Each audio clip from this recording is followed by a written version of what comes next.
You're listening to The Coffee Hour. I'm Andy Bates. I'm Sarah Gulseth. Today's episode of The Coffee Hour is underwritten in part by Concordia University Chicago. You can learn more about Concordia University Chicago by visiting cuchicago.edu.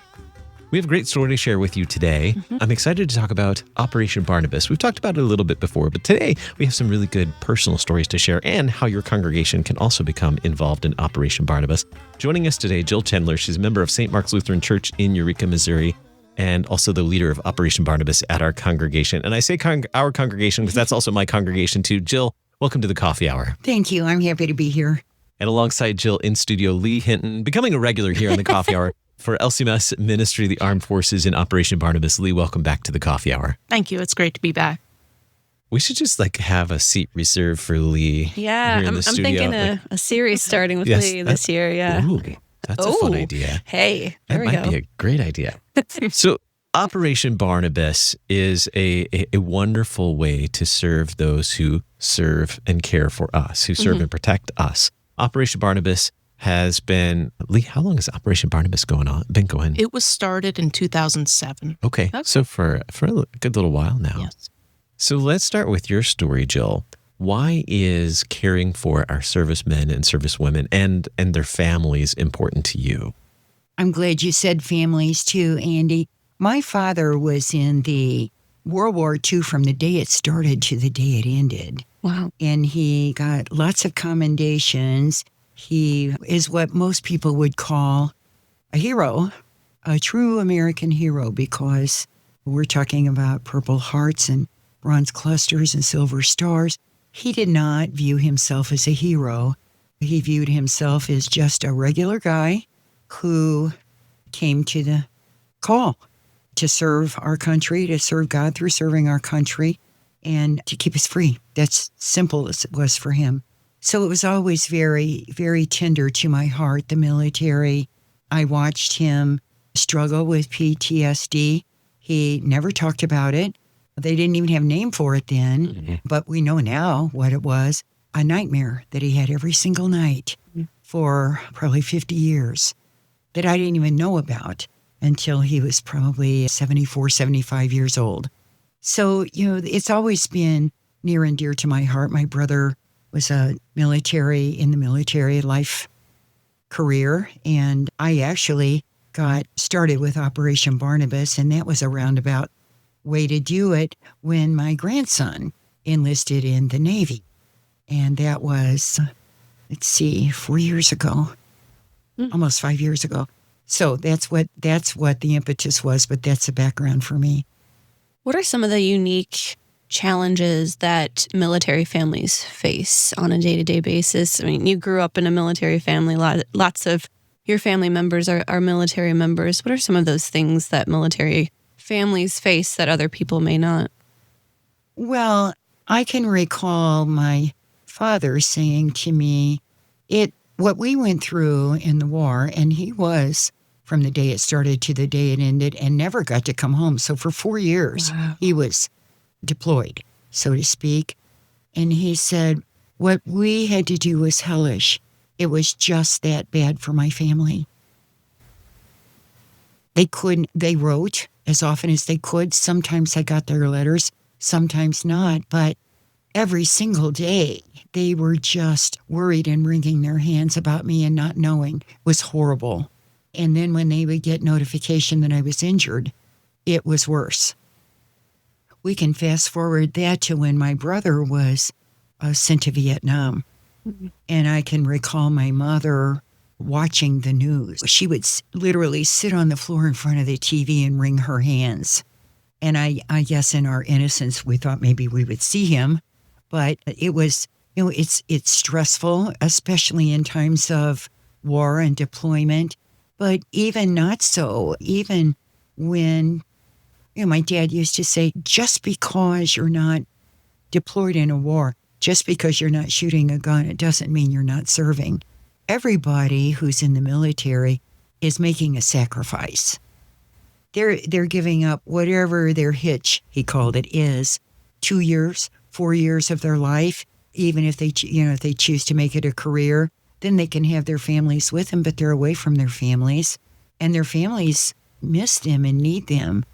Andy, we have a member at St. Mark's who's been an active Air Force Reserve. He has a great career in his civilian life, but when he's deployed, he doesn't get that salary that he makes at home. His family is doing without him. He's got young children. His wife's doing without that support. And it affects them emotionally, affects them financially. So there are lots of ways that we can encourage them and support them. And I'm not just talking about throwing money at it. I personally feel like the most we can do, and quite frankly, it just bothers me a great deal when people say, well, all we can do is pray. And they say it that way, and I think, no, the most you can do is pray. So I feel like a huge and the most important part of our ministry, at least at St. Mark's, is praying for not only our active military members and the veterans that we are aware of, but their families. Families, as you've demonstrated here, families sacrifice a lot too. They do.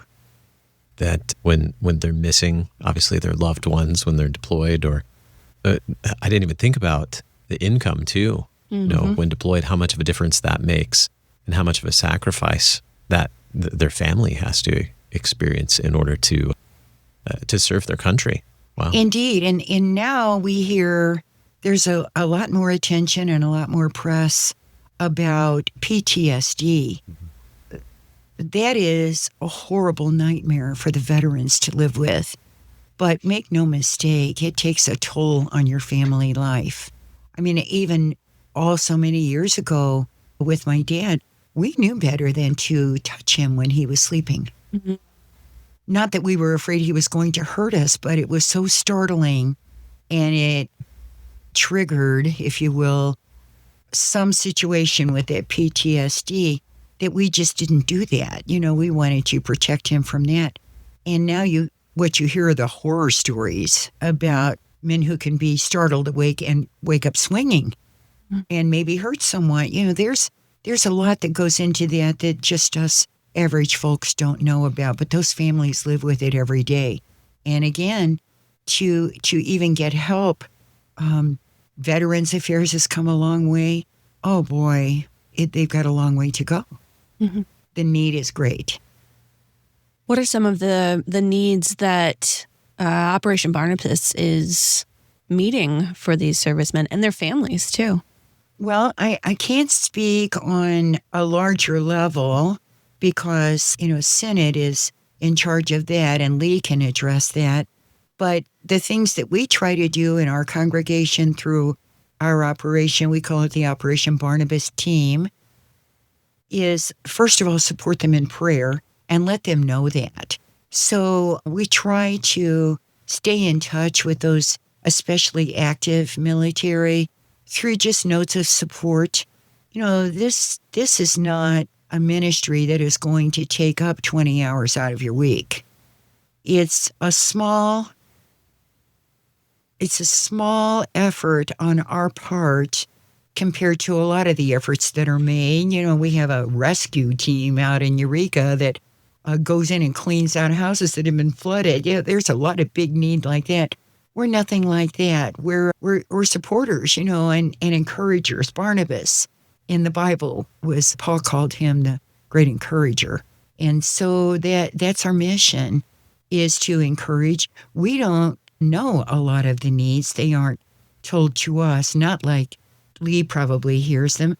But for example, when we first started, we would send a box, a Christmas goodie box, which was very fun. The congregation got behind that, and we would tell them what we could accept because that's real restricted. But they would donate, and we would pack boxes and send those, and that was a fun thing to do. And then, here comes the pandemic, no boxes. And everybody was disappointed that they couldn't send a box, so we had to get creative. So we did a collection, and we send gift cards. We kind of canvassed the families and some of the military, and they said, an Amazon gift card or, even a Discover card would be great for those who are deployed. They can use them anywhere in the world. They can get what they need. And a couple of the guys just send them back home to their wives. They could buy Christmas presents with them or maybe go out and do something fun with the kids. So, it was fun to find out that those things made a difference in their lives. So the last few years, that's what we've done. We collect Christian Christmas cards and Veterans Day cards. So, a really sweet thing that happened at our church was one of the teachers. The Lord moved her heart to have the kids color pictures of soldiers and write low notes and they didn't know who they were sending them to, but it was I read every single one of them, so sweet. They would say, "Dear soldier, thank you for your service. Thank you for keeping me safe and free. I love you." And then it was signed Susie from St. Mark's Church in Eureka. And then I would find out months later what the impact that had. I would include that in their 4th of July card, for example, or maybe their veterans card. One of the guys received about 4 of those notes and put them on his Christmas tree in his barracks. They had a Charlie Brown Christmas tree, and all the guys thought that was the greatest thing. That's an outreach. You may not think about it, but we didn't affect just one life there. We affected all the guys that were in his barracks in his unit, and his family knew. So there was an impact with just that little gesture. Those kinds of things. I want to learn a little bit more about how you communicate the needs within your congregation and how you go about just creating awareness in your congregation about the needs for Operation Barnabas as well. We'll do that in just a moment as we continue our conversation right here on the Coffee Hour. I'm Andy Bates. I'm Sarah Golseth.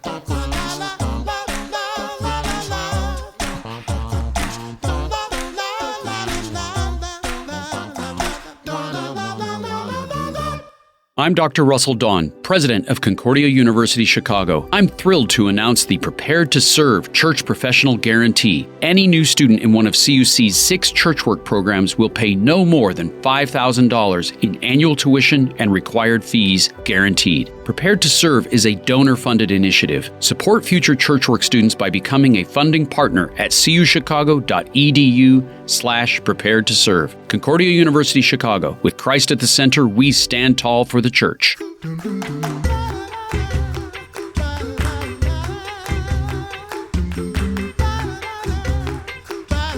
Welcome back to the Coffee Hour. I'm Andy Bates. I'm Sarah Golseth. Today we're learning about the very personal story of Operation Barnabas right here in our own neighborhood at St. Mark's Lutheran Church in Eureka. Our guest today, Jill Tendler, and alongside her, Lee Hinton from LCMS Ministry to the Armed Forces in Operation Barnabas.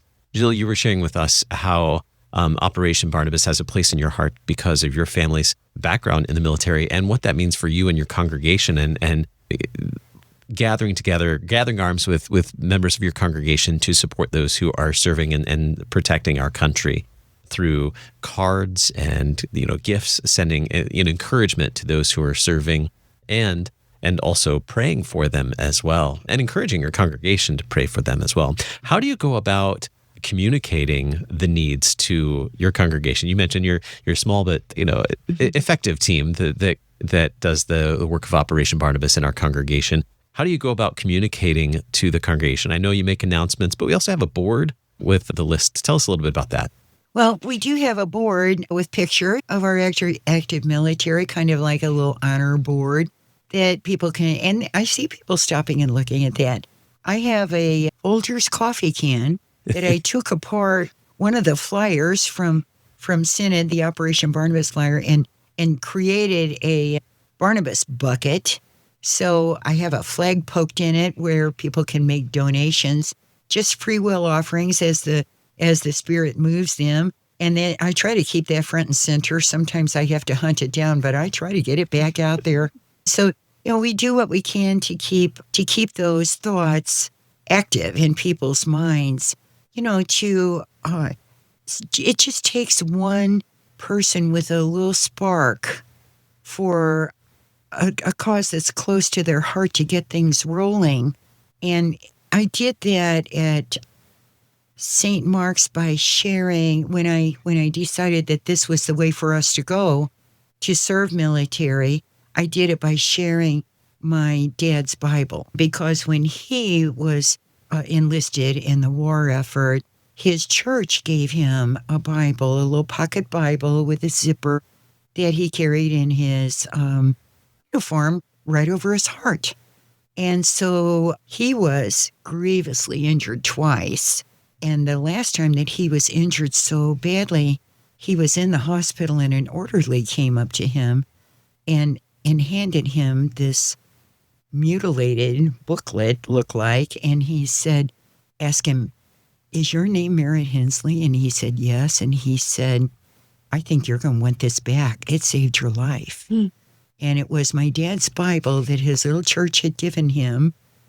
And in it was embedded a triangular piece of shrapnel that was large enough to kill him, to go straight into his heart. The point of the shrapnel was headed right toward his heart. And the Bible stopped it.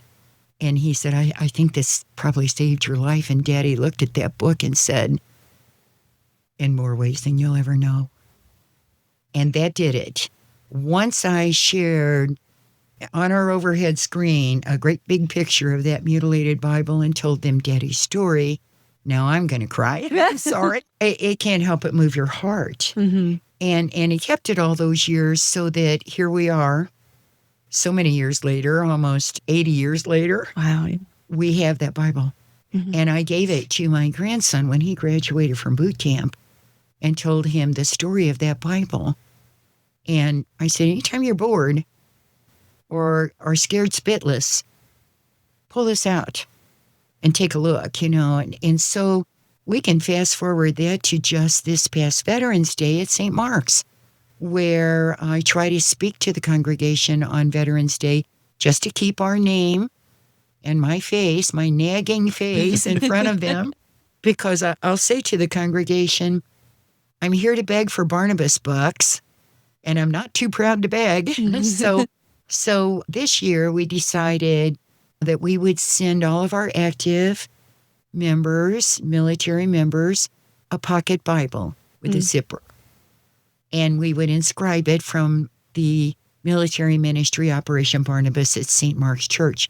And that way they would have that Bible for the rest of their lives. And it would be a connection to our church, not only during their military service, but also forever. I mean, I could so see a guy pulling that out for his Saturday morning Bible study, that was handy. And so that's our goal. And we even enlisted our active military member of Barnabas. He has a son who's in our school, and he will stand at the door with his dad's camo shirt, the sleeves rolled up, and his dad's hat. And people will put their money in his hat. I call him my secret weapon, because we can get the Barnabas bucks with him helping us. What an amazing story of your dad, and just the impact that makes on other people, to see the need and to see the amazing difference that can make to support our servicemen and women, especially with things like prayer and Bibles, just reminding them of who they are in Christ as well. That's really incredible. Lee, how do these things make a difference? How do you see them making a difference for servicemen and women? These small or big acts of kindness and generosity, how do you see that making a difference for families? I think it all comes down to the feeling of connectedness. In the military, me as a former military member, you have that connectedness with your community, but once you leave the military, then that kind of goes away. I know there's a survey that they do every year. It's called the Blue Star Families Military Lifestyle Survey. And just from the last one, they said that only 33% of military individuals feel connected to their local community. So that was a eye-opening statistic for me. So I think Operation Barnabas is a way to show that we appreciate their sacrifices, we honor their service, and we're there to help them through the good times, through the bad times. Jill shared some examples of the way that St. Mark's has supported the military and their families as well. prayers, certainly, and encouragement through cards and letters and gifts, things like that. What are some other examples from congregations, those who've been working with Operation Barnabas to care for military and their families? Yeah, I think Jill gave a lot of beautiful examples. Although Ministry to the Armed Forces oversees this program, we leave it up to the individual congregations because they know best what the needs of the veterans in their local community are. But I have congregations that do a honor wall where they recognize the veterans in their congregation. They have a wall dedicated to their photos and service dates. I have one congregation that we always hear the sad statistic that 22 veterans take their lives a day. I have one congregation that on the 22nd of every month, they hold a dinner for their veterans. Wow. I have a congregation that is part of the Wreaths Across America program, and they honor the veterans that are buried in the cemeteries on that day. And I have congregations that just do a lot of amazing things, packing packages for our deployed members, getting them on our Ministry by Mail program where they get the Portals of Prayer every quarter. It's just amazing to see the stories that come from each and every congregation that's part of this program. So how does a congregation become a part of Operation Barnabas? How can they start doing some of these things? It is so simple. Like Jill says, you just need that one person with that spark, but they can contact Ministry to the Armed Forces at area code 314-996-1337 and just let us know that they're interested. I will send them information on the program that they could look over, pray over, and decide if they would like to start an organization. I have a manual that explains how to set up a Operation Barnabas congregation. If they would like, if that doesn't answer all their questions, we can get one of the Ministry to the Armed Forces members out to them and give them a personal presentation on it. But just open communication with us, and we will hold your hand and get you into the program. Jill, how long have you been part of Operation Barnabas? I think it's about 5 years, going on 5 years.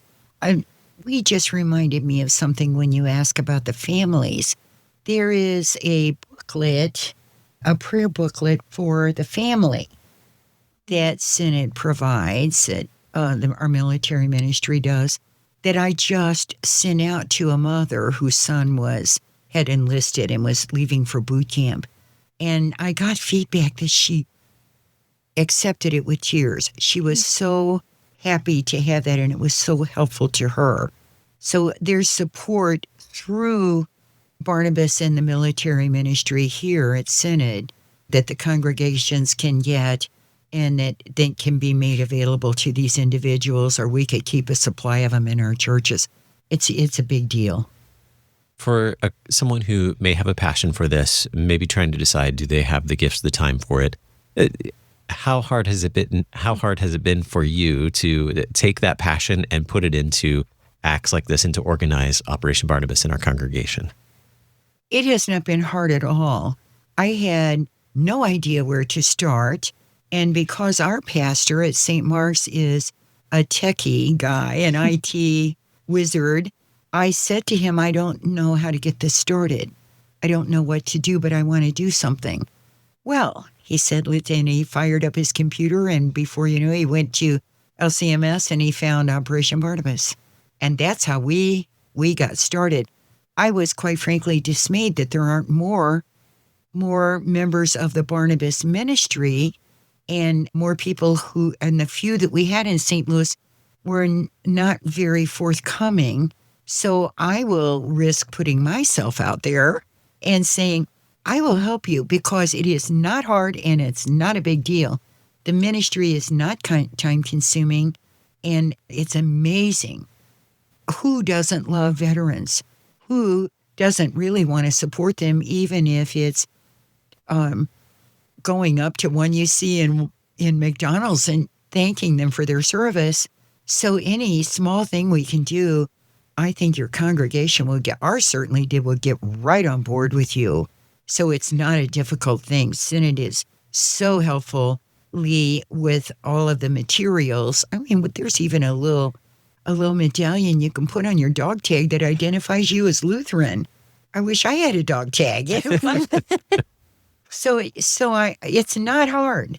It's pretty simple. It just takes somebody who's not afraid to speak in front of their congregation, and really none of us should be. They're all brother and sisters. They're all supportive. So just get up there and tell them about it, and it'll get going. Very good. Lee, what's the way to find out about Operation Barnabas? Again, you gave us a phone number. Can we do that again? Yes, it's area code 314-996-1337. Well, thank you both for sharing your stories, for being on the Coffee Hour, being our guest today. Jill Tendler, thank you so much for being our guest. Oh, thanks for having me. And Lee Hinton, thank you so much for joining us today. Thank you. You've been listening to the Coffee Hour. I'm Andy Bates. I'm Sarah Golseth. The Coffee Hour with Andy and Sarah is a production of KFUO. To support the Coffee Hour and KFUO Radio, visit KFUO.org. You can also text KFUO to 41444 or send an email to gifts@KFUO.org. And you can call us at 800-844-0524. KFUO. Christ for you, anytime, anywhere.